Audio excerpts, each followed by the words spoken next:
Friends, మన social మీడియాలో రోజు ఎంతోమంది అమాయక పిల్లల ప్రాణాలు కాపాడాలంటూ సాయం కోరే వీడియోలు చూస్తుంటాం. ఒక చిన్నారి ప్రాణం కాపాడటం కోసం మన తెలుగు ప్రజలు తమ కష్టార్జితాన్ని రూపాయి రూపాయి పోగేసి కోట్లు పోగు చేస్తారు. కానీ ఆ మానవత్వాన్ని వ్యాపారంగా మార్చుకొని పేద పిల్లల అనారోగ్యాన్ని అడ్డం పెట్టుకొని కోట్లాది రూపాయల స్కామ్లు జరుగుతున్నాయా? సేవ్ లిటిల్ కృష్ణ కేసులో యూట్యూబర్ నవీన్ రామ్ సింగ్ చుట్టూ తిరుగుతున్న వివాదం ఏమిటి? ఈ నిధుల సేకరణలో అసలు ఏం జరిగింది?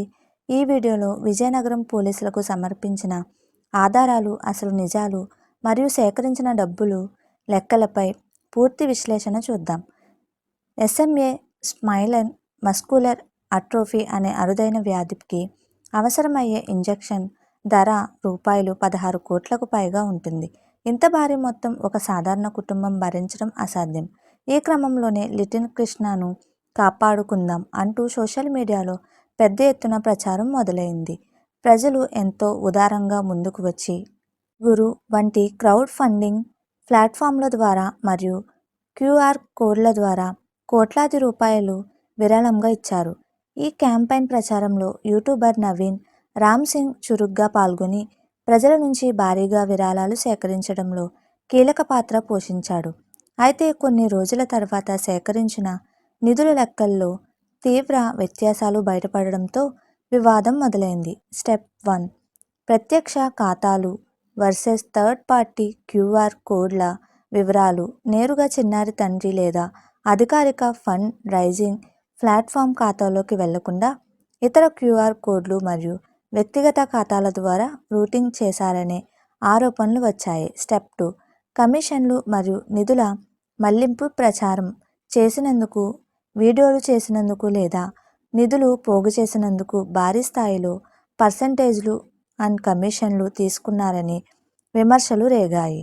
స్టెప్ 3, దాతలు ఇచ్చిన మొత్తంలో గోల్మాల్ దాతలు అండ్ స్టెప్ 2, కమిషన్లు మరియు నిధుల మళ్లింపు.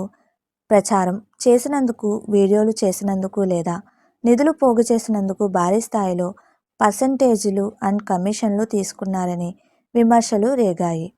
స్టెప్ 3, దాతలు ఇచ్చిన మొత్తంలో గోల్మాల్ దాతలు ఆన్లైన్ ద్వారా పంపిన సొమ్ములో గణనీయమైన భాగం లబ్ధిదారుడు ఆసుపత్రి ఖర్చుల ఖాతాకు చేరలేదని IT ఉద్యోగులు, ఇతర సామాజిక కార్యకర్తలు ఆధారాలతో ముందుకు వచ్చారు. ఈ క్రమంలోనే బాధితులు, మీడియా ప్రతినిధులు మరియు సామాజిక కార్యకర్తలు ఒకటై విజయనగరం ఇన్ఛార్జ్ SP గారిని కలిసి రాతపూర్వకంగా ఫిర్యాదుతో పాటు బ్యాంక్ స్టేట్మెంట్లు, ఆడియో లీక్లు మరియు డిజిటల్ సాక్ష్యాలను ఆధారాలుగా సమర్పించారు. పోలీసులు స్పందన అండ్ అరెస్ట్ ఎప్పుడు ఉండవచ్చు? చట్ట ప్రకారం ఆర్థిక నేరాలు నమోదైనప్పుడు పోలీసులు ముందుగా బ్యాంక్ రికార్డులను, లావాదేవీల IP అడ్రస్లను విచారిస్తారు.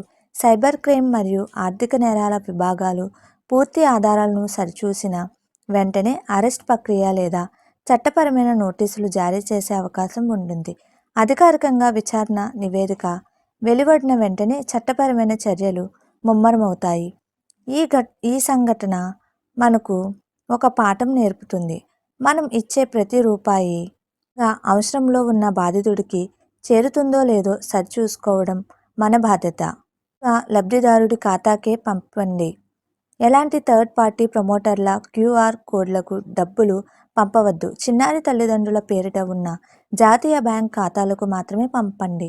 రసీదు మరియు ట్రాకింగ్. గుర్తింపు పొందిన క్రౌడ్ ఫండింగ్ ప్లాట్ఫామ్లలో హాస్పిటల్ ఎస్టిమేషన్ లెటర్ ఉందో లేదో చూడండి. ఇన్ఫ్లుయెన్సర్లు ప్రకటనలను గుడ్డిగా నమ్మకండి. సోషల్ మీడియా ప్రమోషన్ల వెనుక ఉన్న పారదర్శకతను ప్రశ్నించండి. మానవత్వాన్ని ఆసరాగా చేసుకొని జరిగే ఎలాంటి మోసాన్నైనా చట్టం శిక్షిస్తుంది. విజయనగరం పోలీసులు మరియు విచారణాధికారులు ఈ కేసులో నిజాలను తేల్చి బాధితులకు న్యాయం చేస్తారని ఆశిద్దాం. మీరు కూడా డొనేషన్లు ఇచ్చేటప్పుడు జాగ్రత్తగా ఉండండి.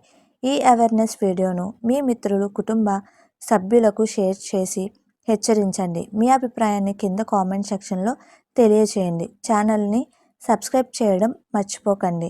ధన్యవాదాలు.